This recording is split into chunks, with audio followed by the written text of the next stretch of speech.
membawa kami lagi ke rumah-Mu yang kudus ini. Untuk kami boleh bersama-sama memuji mengagungkan nama Tuhan. Untuk kami boleh bersama-sama beribadah di hadapan Tuhan.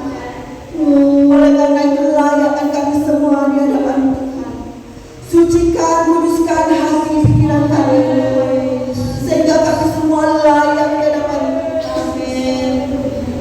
Urapi kami Tuhan. Kami tahu ketika kami datang di hadapan Tuhan, ada satu orang yang tidak senang, yaitu penghulu di udara. Setan-setan yang dengan segala macam caranya ingin menggagalkan ibadah kami, ingin mengalihkan konsentrasi kami. Oleh karena itu, kami sehari, kami ikat, kami usirkan mata kami itu di dalam nama Yesus. Keluar dari ruangan, dan lebih lagi keluar dari kehidupan kami. Dan kami hanya izinkan Roh Kudus-Mu bekerja, bekerja pagi hari ini, menyatakan kehendak-Mu, menyatakan mujizat-Mu Bapa, sehingga ketika kami pulang, kami penuh kemenangan, sorak kemenangan dari Tuhan. Kami menikmati mujizat Allah. Terima kasih Bapak, terima kasih. Kami serahkan setiap pelayan-pelayan yang kami melayani. Satukan hati kami tengah melayani kami.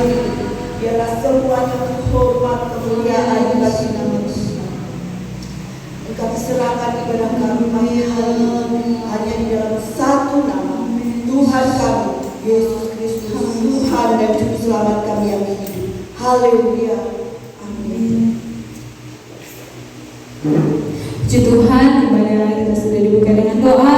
Kita percaya Tuhan ada bersama dengan kita, karena Dialah yang menjadi tujuan kita. Kita akan mengagungkan, memuliakan nama Tuhan. Sudah siap memuji Tuhan? Amin. Haleluya. Haleluya. Tuhan Yesus baik dalam hidup kita. Mari kita angkat pujian. Kasih Allah melingkupi saya. Mari kita semua bangkit kita berdiri. Haleluya. Amin.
saat pujian dari pemuda dan remaja.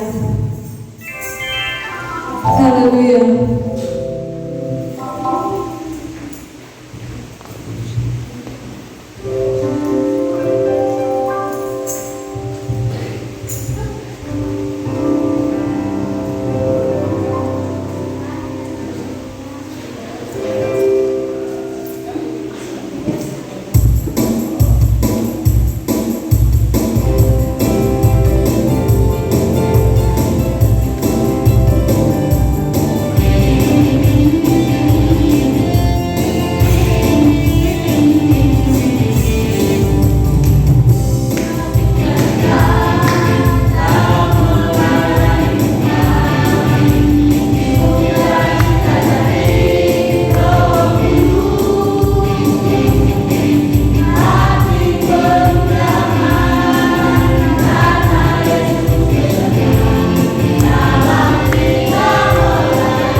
tujuan kita. Haleluya. Mari kita semua bangkit berdiri.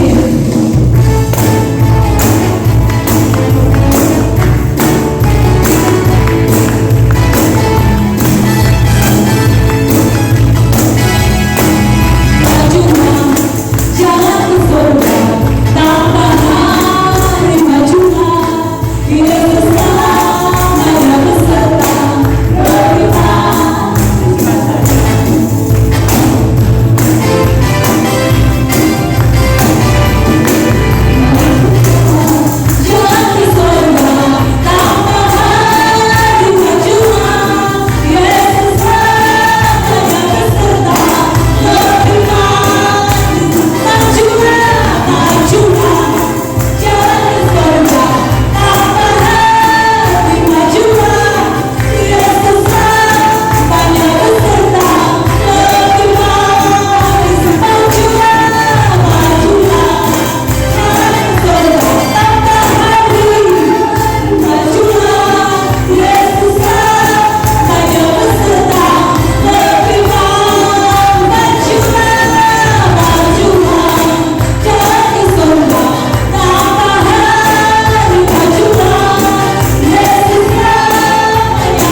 mendengarkan kesaksian pujian. Kami yakin Tuhan semuanya sudah naik di hadapan-Mu dan sudah naik di hadapan dan sudah menenangkan hatimu. Terima kasih banyak Tuhan. Saatnya tiba. Sebelumnya Tuhan sucikan, kuduskan kehidupan kami, hati kepikiran kami. Benar. Biar bejana-benyana kami Tuhan Engkau bentuk. Biar Tuhan kami menjadi seperti tanah yang lembut. Kami dapat menerima firman-Mu, agar firman-Mu boleh tertanam. Amin. Dan boleh bertumbuh, boleh berbuah-buah untuk hormat kemuliaan nama Tuhan. Terima kasih banyak Tuhan. Terima kasih. Bagi hamba-Mu yang akan melayani kami dengan firman-Mu. Haleluya. Pakai terus hamba-Mu dengan kuat kuasa Roh Kudus. Ya Tuhan. Pakai semua juga kami semua umat-umat-Mu. Amin. Baik telinga pendengaran kami, Haleluya. hati kepikiran kami hanya untuk menerima firman-Mu. Tuhan. Tuhan, terima kasih, kami percaya Haleluya. hanya firman-Mu yang memberikan kami kekuatan, Amin. memberikan kami pengetahuan, Amin. memberikan kami mengerti, dan kami selalu mendapat jawaban dari setiap firman-Mu. Puji Terima Tuhan. kasih banyak Tuhan. Terima kasih. Sempurnakan doa kami, sambut firman-Mu, mengucap Haleluya. syukur dalam nama Tuhan Yesus Kristus. Haleluya. Amin. Tuhan, kita akan mendengarkan firman Tuhan yang akan dibawakan oleh Bapak Gembala.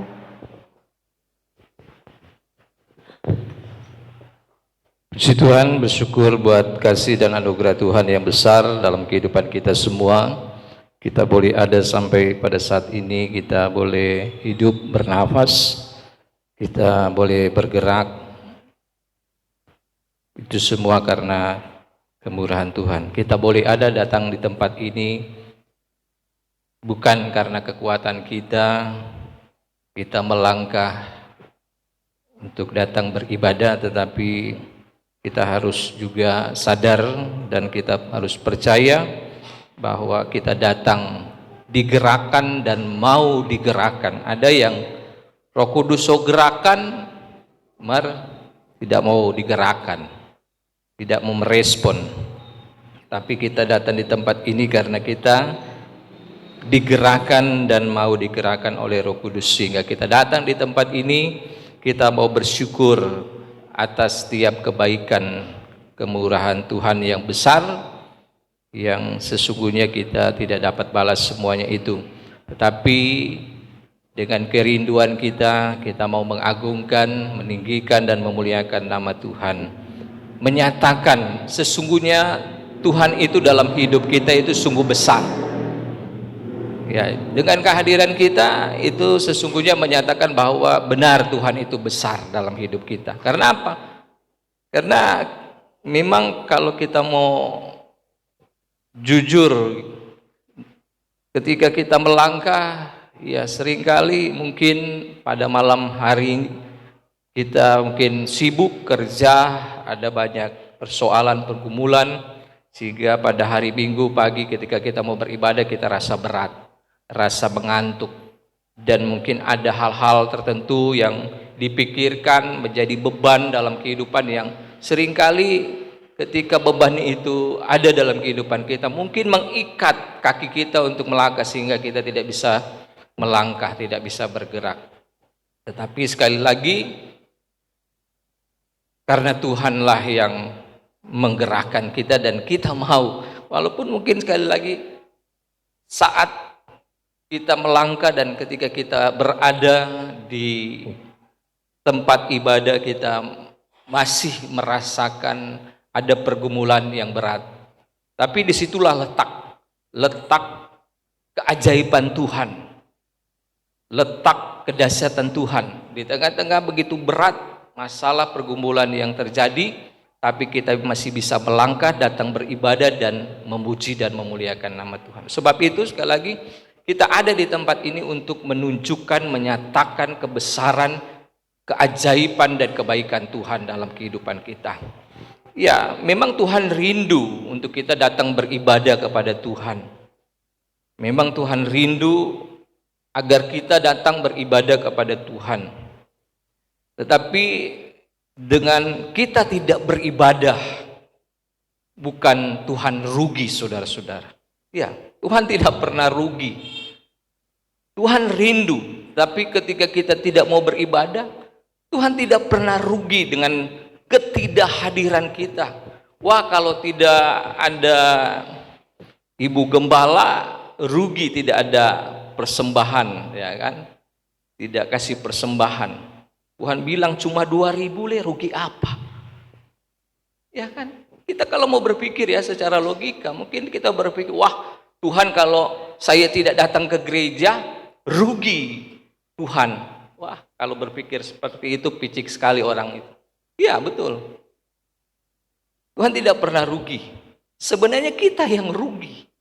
Yang mungkin seringkali kita hitung-hitungan, aduh kalau saya datang ke gereja, persembahan 2.000, atau kalau yang persembahannya 10.000, 20.000, 50.000, wah hitung-hitungan. Kalau saya mencari ini, saya bisa dapat 200.000, 300.000, bahkan 1 juta. Wah, lebih baik saya mencari uang, ya kan? Mungkin hitung-hitungannya seperti itu.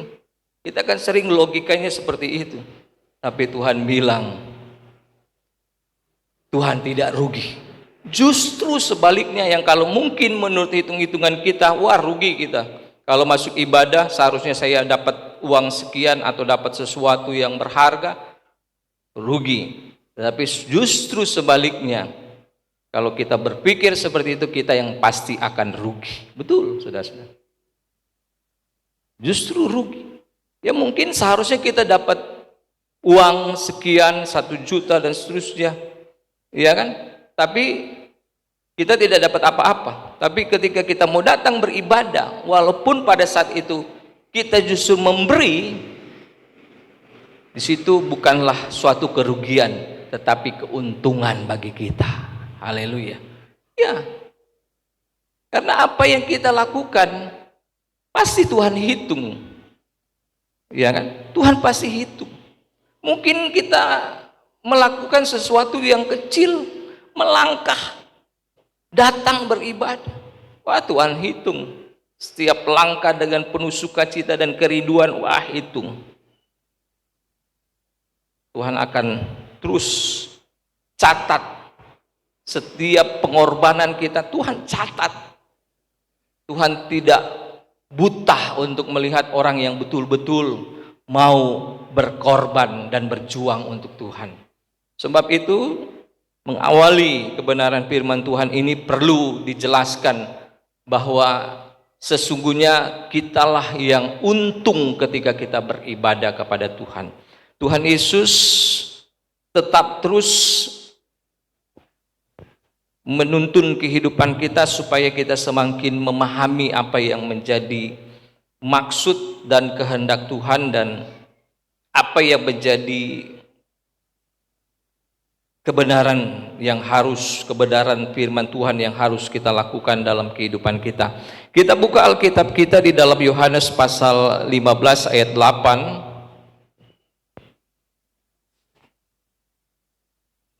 Yohanes pasal 15 ayat 8, kita akan membaca sama-sama satu ayat. Dalam hitungan yang ketiga, Yohanes pasal 15 ayat 8.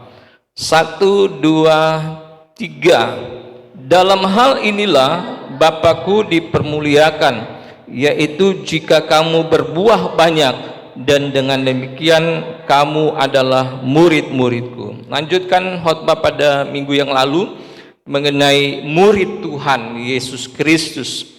Sekali lagi perlu kita sadari dalam kehidupan kita, kita ini adalah murid Tuhan, dan memang kita harus menjadi murid Tuhan. Selama kita ada dalam dunia ini, kita harus menjadi murid Tuhan. Artinya kita harus belajar. Kita mau belajar, kita mau diajar, kita mau dididik, kita mau dibentuk oleh Tuhan, kita mau dibimbing oleh Tuhan. Kita sementara dipersiapkan untuk menjadi sesuatu yang bermanfaat dan berguna bagi hormat dan kemuliaan nama Tuhan. Sebab itu, sekali lagi saya katakan, kita sebagai murid kita harus belajar dan terus belajar. apa yang menjadi mau Tuhan, apa yang mau menjadi kehendak Tuhan dalam kehidupan kita, supaya itu dapat kita lakukan, kita wujud nyatakan dalam kehidupan kita. Nah, berkaitan dengan kriteria sebagai murid, yaitu murid harus berbuah. Murid harus berbuah. Jikalau kamu tidak berbuah, maka kita bukanlah murid Tuhan. Nah, oleh sebab itu perlu kita melihat lebih jauh lagi terkait dengan pernyataan Tuhan bahwa sebagai seorang murid dia harus berbuah. Sekali lagi, kalau tidak berbuah maka kita bukanlah murid. Nah, perlu kita ketahui bahwa apa yang diilustrasikan oleh Yesus ini berbicara mengenai pokok anggur atau berbicara mengenai pohon. Nah, pastinya pohon yang berbuah itu sebelum dia mengalami namanya berbuah, maka pohon itu harus melewati fase-fase tertentu, tahapan-tahapan tertentu. Yang pasti buah itu atau pohon itu sebelum berbuah, maka pohon itu harus ditanam dulu. Betul atau tidak? Kecuali buah di Freshmart sana, pakai uang saja langsung dapat itu buah itu, saudara-saudara. Iya kan? Atau di toko buah sana, bayar saja pakai uang langsung dapat buah. Tapi yang dimaksud berbuah di sini adalah berbuah yang merupakan hasil daripada pohon itu, yang dikeluarkan dari pohon itu. Tetapi sebelum mengalami yang namanya berbuah, maka pohon itu harus ditanam dulu. Setelah ditanam, maka pohon itu akan berakar, bertunas, dan bertumbuh. Nah, fase-fase ini yang secara singkat kita akan lihat. Jadi sekali lagi, sebelum berbuah maka harus ditanam dulu, harus ditanam dulu. Nah, ketika pasti yang ditanam bibit atau pohon ya, bibit biji kah atau bibit dalam bentuk pohon, yang pasti ditanam dulu. Nah, ketika bibit ini baik biji atau pohon, maka kita harus perhatikan, baik bibitnya maupun tanahnya. Bibitnya yang pasti di sini adalah firman Tuhan. Nah, makanya ketika kita mau tanam ini bibit ini, firman Tuhan ini, kita juga harus perhatikan tanahnya. Jangan sampai kita tanam bibit ini, firman Tuhan ini, yang pasti firman Tuhan itu adalah bibit yang unggul. Tetapi ketika ditanam di tanah yang tidak baik, di tanah yang berbatu-batu, seperti di Matius pasal 15 ayat 1 dan seterusnya, di situ digambarkan ada seorang yang menabur, ada yang menabur di apa? Di tanah yang berbatu-batuan, ditabur di tanah yang penuh dengan semak, ya kan? Apa yang terjadi? Itu gambaran juga bagi kita. Kalau ditanam di batu-batuan, apa? Dia akan bertumbuh, memang dia akan berakar, dia akan bertumbuh, bahkan mungkin ketika dia bertumbuh kelihatannya bagus, tetapi tidak akan lama dia akan layu, kering, dan mati. Nah, oleh sebab itu perhatikan ketika firman Tuhan itu ditabur, ketika pemberitaan firman Tuhan itu disampaikan, kita dengar, kita harus perhatikan dengan baik. Jangan sampai kita dengar, kita tidak perhatikan dengan baik, maka itu tidak akan tertanam di hati kita. Sama seperti penabur ketika menabur. Ya, pada akhirnya bibit itu hanya tertabur di pinggir jalan. Itu sama seperti ketika kita mendengarkan pemberitaan firman Tuhan, cuma dengar telinga kiri, keluar telinga kanan. Karena kita tidak fokus. Makanya perlu ketika kita mendengar firman Tuhan, kita perlu perhatikan dengan baik sehingga benih firman Tuhan itu akan masuk dalam tanah hati kita. Makanya tadi saya katakan ketika benih atau bibit itu ditanam, yang pasti bibit itu berbicara mengenai firman Tuhan, pasti firman Tuhan itu adalah terbaik, bibit unggul. Tapi persoalannya adalah tanahnya itu yang harus kita perhatikan. Kalau tanah itu, yaitu hati kita, pikiran kita, dan jiwa kita itu tidak baik, ada tanah yang keras, bagaimana mungkin itu bibit itu bisa masuk? Kalau orang pertanian tahu mengerti soal yang seperti itu. Bagaimana mungkin ini bibit ini bisa masuk kalau tanah itu keras? Ya kan? Sehingga sukar dia untuk bertumbuh. Begitupun juga tanah berbicara tentang hati, pikiran kita, dan jiwa kita. Ketika kita dengarkan firman Tuhan, kalau hati kita keraskan, tidak akan mungkin firman Tuhan itu masuk dan akan bertumbuh, bahkan berbuah. Nah, makanya firman Tuhan pada saat ini ingin menjelaskan kepada kita, mari ketika kita mendengarkan firman Tuhan, buka hatimu. Jangan keraskan hatimu, tapi lembutkan, supaya firman Tuhan itu bisa masuk. Walaupun terkadang ketika firman Tuhan itu masuk dalam hati, pikiran, dan jiwa kita, itu firman Tuhan itu sangat keras, tapi kita harus lembutkan hati. Buka hatimu. Ya, kita harus buka hati kita harus lembutkan hati kita. Supaya apa? Supaya benih itu bisa masuk dalam hati, pikiran, dan jiwa kita. Karena kalau tidak masuk, maka tidak akan bertumbuh. Sebab itu perhatikan hati, pikiran, dan jiwa kita. Lembutkan hati kita. Kalau kita keraskan hati, maka sangat sukar. Ya, itu kan gambaran juga ya, bukan hanya di permukaan. Mungkin ketika tanah yang sebagian tidak keras, tetapi di dalamnya ada batu-batu. Ketika benih itu memang bisa masuk, karena permukaan tanah tersebut tidak keras, kemudian ketika benih itu masuk, kemudian keluar akar dan tunas, bertumbuh, tetapi tidak lama akan mati.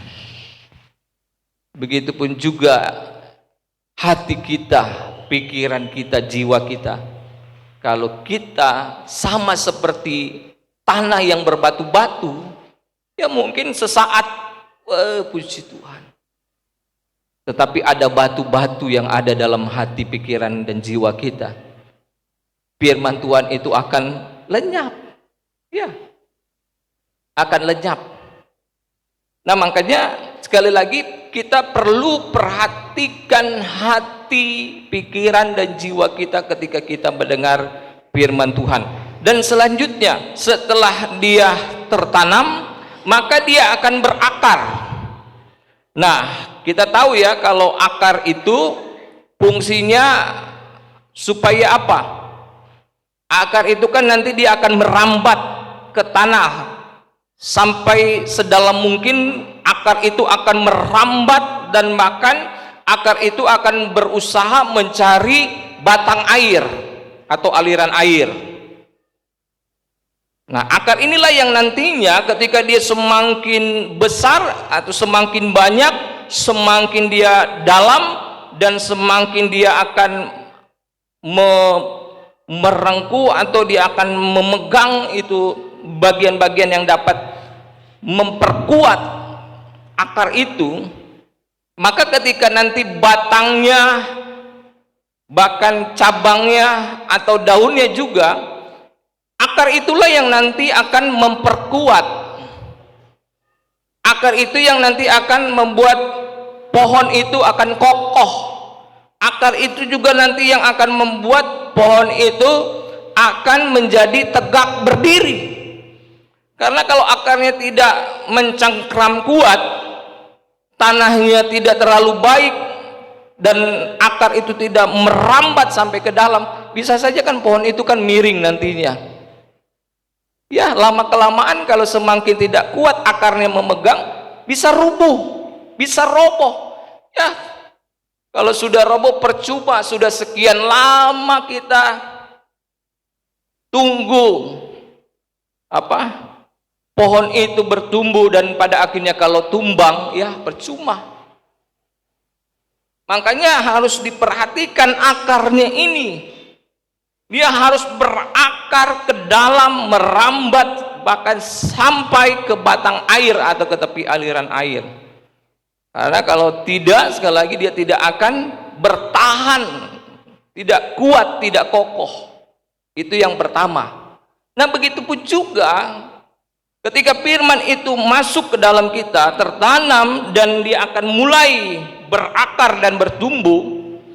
Ketika firman itu tidak ditempatkan dengan baik untuk dapat berakar dalam hati dan pikiran dan jiwa kita, ketika angin badai topan datang, pohon mulai begini, karena akarnya tidak kuat, ya kan? Tapi kalau akarnya kuat, biar ada badai topan, tetap berdiri, ya kan? Biar ada badai kehidupan, topan dalam kehidupan, kita tetap berdiri. Ku kan bertahan, ku kan berdiri di tengah badai, dengan kekuatan yang kau berikan. Sampai kapanpun ku bertahan, karena Yesus selalu menopang. Kalau firman itu berakar dalam kehidupan kita, terus semakin kuat dia merambat, semakin ke dalam, dan dia dapat mencapai batang air itu, dia akan memberikan pertumbuhan. Walaupun dia akan semakin tinggi. Biasa kalau pohon semakin tinggi, coba lihat pohon kelapa. Ada yang tahu pohon kelapa di sini? Wah, kalau ini tidak tahu pohon kelapa, ini semuanya ini rata-rata tukang kopra, pasti tahu. Lihat pohon kelapa, ya kan tinggi. Semakin tinggi buahnya semakin bagus, ya kan? Semakin tinggi pohon kelapa itu, semakin tinggi juga badainya, ya kan? Anginnya. Coba lihat itu pohon kelapa. Kuat kan berdiri. Begitupun juga kehidupan kita. Kalau firman Tuhan itu semakin berakar dan semakin bertumbuh, badai apapun yang terjadi dalam kehidupan kita, kita pasti tetap berdiri. Mungkin kita mengalami sakit penyakit yang masalah ekonomi, masalah sosial, konflik antara satu dengan yang lainnya, memang bukan berarti pohon kelapa itu tidak merasakan apa-apa, tetap merasakan apa-apa. Tetapi pohon kelapa itu dia tetap berdiri. Begitupun juga kehidupan kita. Asik kita akan tetap berdiri walaupun dia goyang, tapi kita tetap berdiri.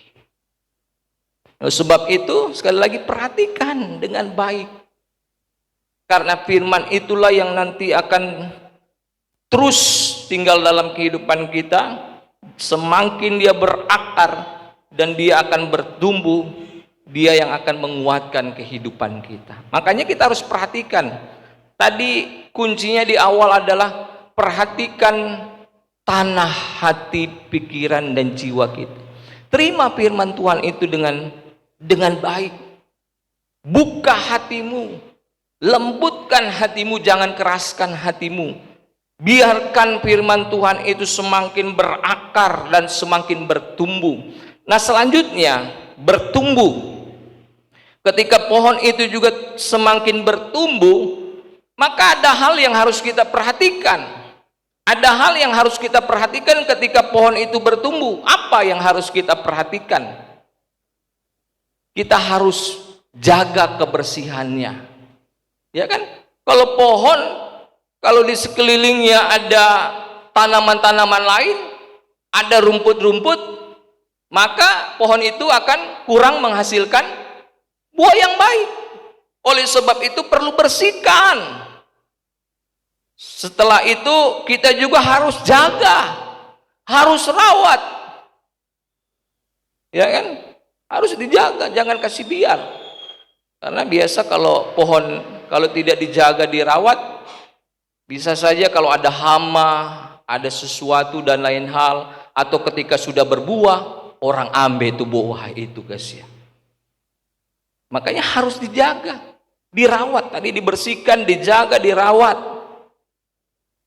Supaya dia tetap bertumbuh dengan baik. Dia sudah berakar dengan baik, dan ketika masuk pada fase atau tahapan bertumbuh, kita juga harus perhatikan dengan kita membersihkan, menjaga dan merawat. Jaga dan rawat firman Tuhan itu dalam kehidupan kita. Dan pohon juga harus tetap tinggal pada tempatnya. Kalau pohon coba so tanam di sini, kong cabut pindah di tempat lain, pohon rica coba contoh. Coba mau pindah di tempat lain, boleh mau bertumbuh lagi itu? Boleh, Kang, ada pohon rica tertentu yang bisa tumbuh, tapi dia akan lama akan bertumbuh lagi.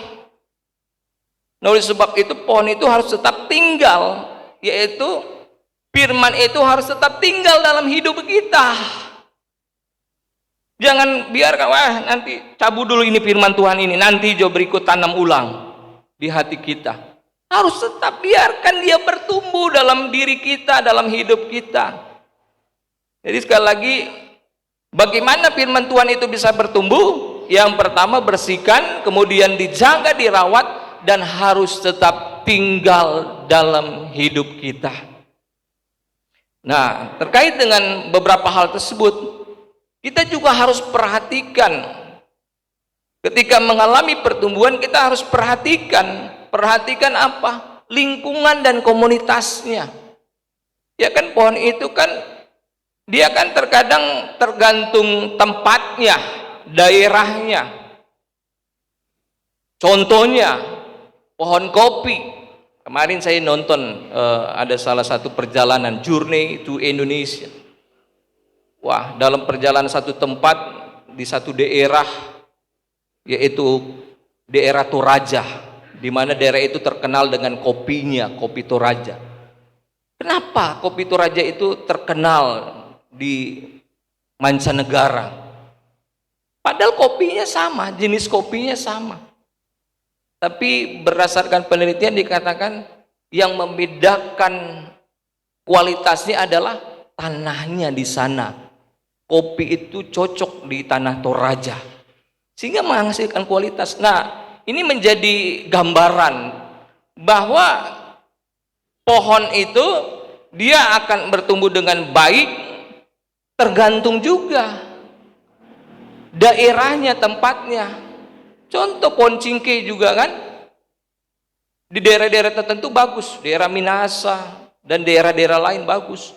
Atau pohon pala di Siau, wow bagus itu pohon pala, terkenal kan pohon pala di Siau. Coba di daerah lain, ya sama bagus, tetapi kualitasnya masih, kalau menurut penelitian, masih di daerah Siau dan daerah-daerah lain yang bagus. Karena apa? Cocok dengan tanahnya. Nah, oleh sebab itu kembali lagi perhatikan kualitas tanah kita, perhatikan lingkungan kita. Ya, firman itu sudah ada, sudah berakar, bertumbuh, tetapi lingkungan di mana kita berada juga itu akan menentukan kualitas daripada pohon itu, akan menentukan kualitas daripada firman Tuhan dan kehidupan kita. Ya, karena kalau lingkungan atau komunitas kita tidak mendukung firman itu bertumbuh, ya maka firman itu tidak akan bertumbuh dengan baik. Tapi kalau di sekeliling kita, di lingkungan kita, di komunitas kita adalah orang-orang yang mempunyai tingkat kerohanian yang baik, tingkat kerohanian yang levelnya sudah tinggi, maka itu juga yang nanti akan semakin mensupport firman Tuhan yang ada dalam kehidupan kita. Oleh sebab itu, perhatikan lingkungan kita ini, apakah ini mensupport agar kehidupan kerohanian kita akan semakin bertumbuh dengan baik. Karenanya nanti itu juga akan berdampak dari apa yang kita bahas, yaitu berbuah. Ya, sudah melewati fase tadi ditanam bibit yang baik di tanah yang baik, dia berakar dengan baik, kemudian dia bertumbuh dengan baik. Tapi lingkungannya juga harus diperhatikan dengan baik. Tadi dijaga, dibersihkan, dirawat, tetap berada pada tempatnya. Sehingga ketika dia akan semakin bertumbuh dan terus bertumbuh, pada waktunya pohon itu atau firman Tuhan itu, kalau sudah kita perhatikan dari awal sampai pada fase pertumbuhan, maka pohon itu atau firman Tuhan itu akan berbuah dalam kehidupan kita. Katakan amin. Nah, sebab itu perhatikan dalam kehidupan kita. Nah, sekarang kita akan melihat kata berbuah. Ya, memang ketika pohon itu bertumbuh, mungkin dia akan berbuah. Tapi sekali lagi, kalau tidak memperhatikan beberapa hal tadi, bisa saja dia berbuah, tapi bisa saja buahnya busuk. Kalau buahnya busuk, apa bisa dimakan? Ada yang mau makan buah busuk? Kalau setengah busuk mungkin ada, ya kan? Kalau di toko-toko kan ada yang jual buah-buah so upcare. Harganya juga di bawah. Ambil DP sepanggal yang masih bagus, kemudian bikin salad atau bikin apa. Yang busuk dibuang. Ya kan? Tapi kalau dia bertumbuh, dia melewati fase-fase dengan baik, dia pastinya akan berbuah dengan baik, sehingga buah itu dapat dinikmati. Makanya sekali lagi perhatikan dengan baik setiap tahapan-tahapan itu, sehingga yang menjadi tujuan daripada kita menanam, kemudian kita harus merawat, memelihara sebagainya, sehingga apa yang kita tanam itu dapat menghasilkan buah.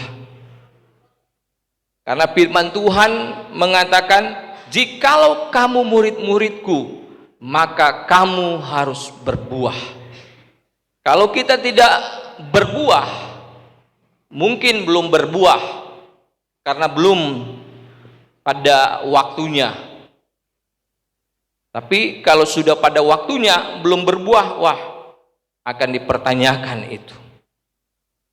Karena ada kisah dalam Alkitab. Tuhan bilang ada seorang yang menanam, kemudian sudah sekian lama dia bertumbuh, tapi pohon itu tidak berbuah. Tuannya bilang, potong. Sudah berapa tahun tidak berbuah-buah. Baru ada satu orang bilang apa? Tunggu, jangan dulu potong. Kasih kesempatan 1 tahun lagi. Kalau 1 tahun lagi, tahun depan, ini pohon ini tidak berbuah, apa yang dia bilang? Potong, tebang, baru buang, bakar. Ada yang mau? Ada yang mau sama seperti pohon itu? Mau hidup kita nanti dipotong, dibuang, dibakar? Ya. Makanya harus berbuah. Firman Tuhan bilang, kalau kamu tidak berbuah, maka kamu akan dicampakkan ke dalam api. Ya coba perhatikan. Mungkin kita berpikir ini berbicara mengenai nanti di akhir zaman pada kematian kita. Tapi ini juga sebenarnya terjadi ketika kita masih hidup.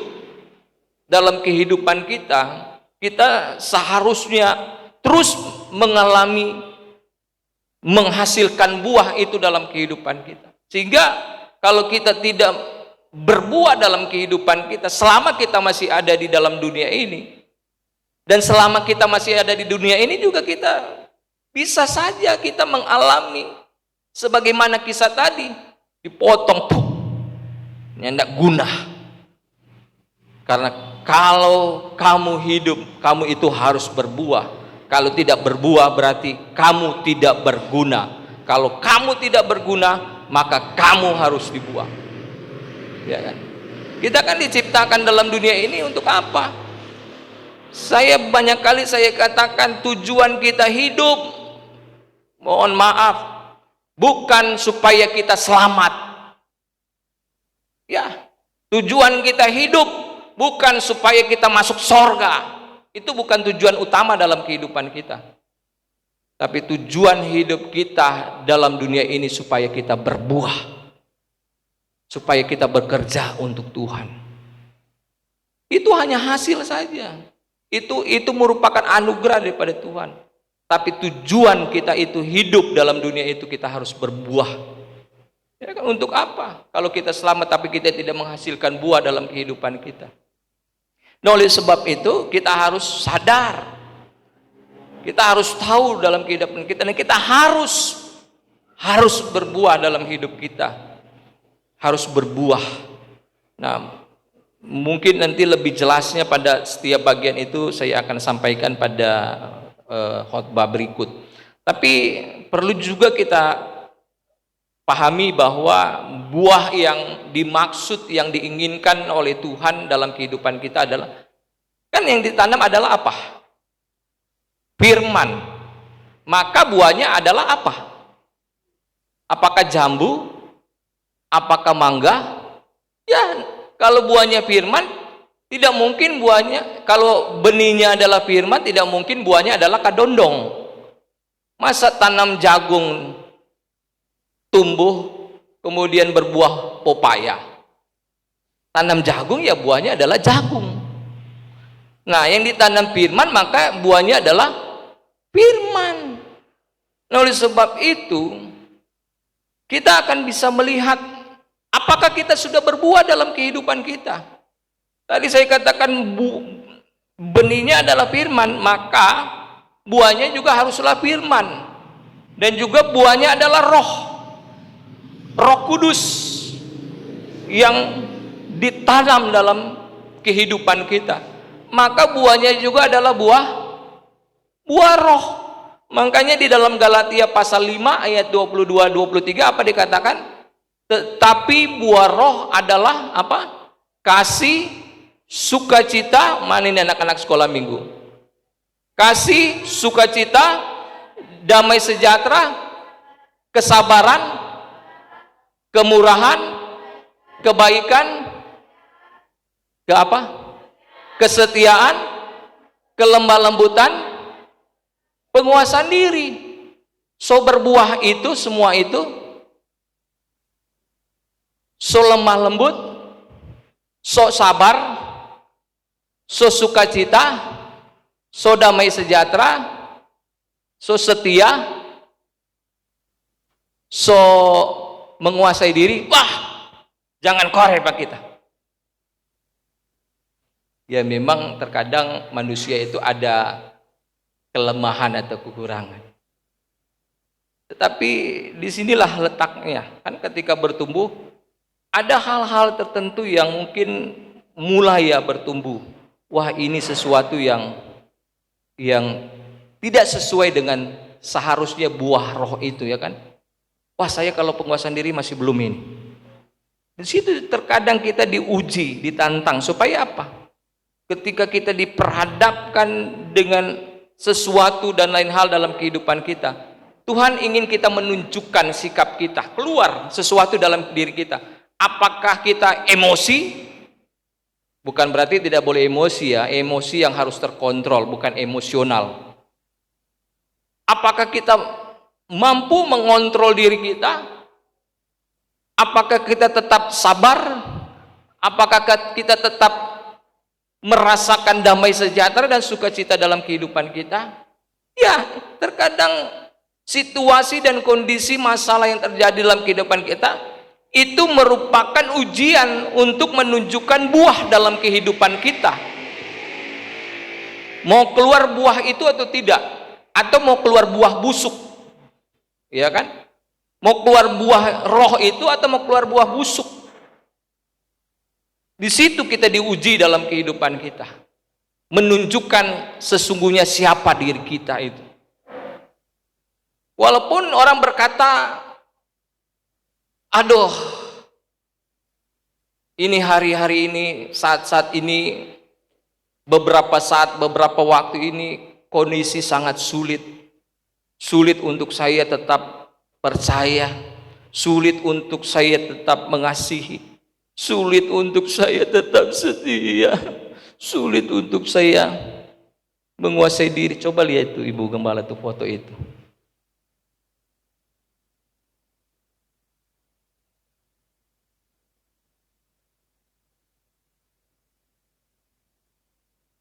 Ini apa ini, gambar apa ini? Pohon apa ini? Ada tumbuh di mana ini? Di beton. Tapi pohon pepaya itu walaupun kondisinya sebenarnya tidak memungkinkan, tapi pohon itu tetap berbuah. Ya kan? Begitupun juga dalam kehidupan kita, mungkin kita berkata, aduh Tuhan, tidak memungkinkan ini saya ini untuk tetap berbuah. Ini ilustrasi yang juga seharusnya kita lakukan, dan itu terjadi dalam kehidupan kita. Dua hari juga orang pernah di situ ada pohon, ada di dinding, ada rica tumbuh. Wah, ternyata bisa juga ya. Walaupun memang seharusnya harus bertumbuh di tanah yang baik, tetapi di tempat sukar pun, kalau namanya benih yang baik, tetap akan berbuah. Begitupun juga dalam kehidupan kita. Walaupun seringkali tidak memungkinkan, sukar, tetapi sekali lagi saya mau katakan, atau firman Tuhan ini mau katakan, bahwa kita harus berbuah dan tetap berbuah dalam kehidupan. Kalau tidak berbuah, maka kita akan dibuang. Kalau Tuhan buang, bukan cuma buang sampai di Manado, bukan buang sampai di Amerika, di neraka, saudara-saudara. Apa kita mau dibuang ke neraka? Tidak mau kan? Oleh sebab itu, sekali lagi, sesulit apapun yang terjadi, yang kita alami, yang kita hadapi dalam kehidupan kita, kita harus berbuah. Bukan bukan berarti kita tidak bisa berbuah di tengah-tengah kondisi yang tidak memungkinkan, karena ada Roh Kudus yang memampukan kita untuk tetap berbuah dalam kehidupan kita. Makanya sekali lagi perhatikan, kita harus berbuah. Tadi dikatakan buah roh adalah kasih, sukacita, damai sejahtera, kesetiaan, kelemah lembutan, dan seterusnya. Kita harus tahu itu, sehingga itu yang harus keluar dalam kehidupan kita. Walaupun istri, suami menjengkelkan, ya kan, tidak menyenangkan hati, tapi jangan biarkan damai itu, sukacita itu berlalu dalam kehidupan kita. Saya cuma lihat istri saya, saudara-saudara. Saya tidak mau lihat orang lain, nanti takutnya wah ini singgung-singgung saya ini, ya kan. Saya tadi cuma lihat istri saya, bukan bermaksud saya menunjukkan istri saya. Takutnya nanti Bapak Ibu merasa, sok kita itu. Padahal bukan demikian. Tapi kita semua, karena firman Tuhan itu bagi kita semua. Saya pun juga ketika Tuhan kasih firman Tuhan ini, saya juga semakin merasa saya harus berbuah seperti itu. Dan sebab itu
Puji Tuhan, kita sudah diberkati dengan firman Tuhan. Firman Tuhan lah yang menjadi pelita dalam kehidupan kita. Saat ini kita akan memberikan persembahan, kita angkat pujian. Yesus kekasih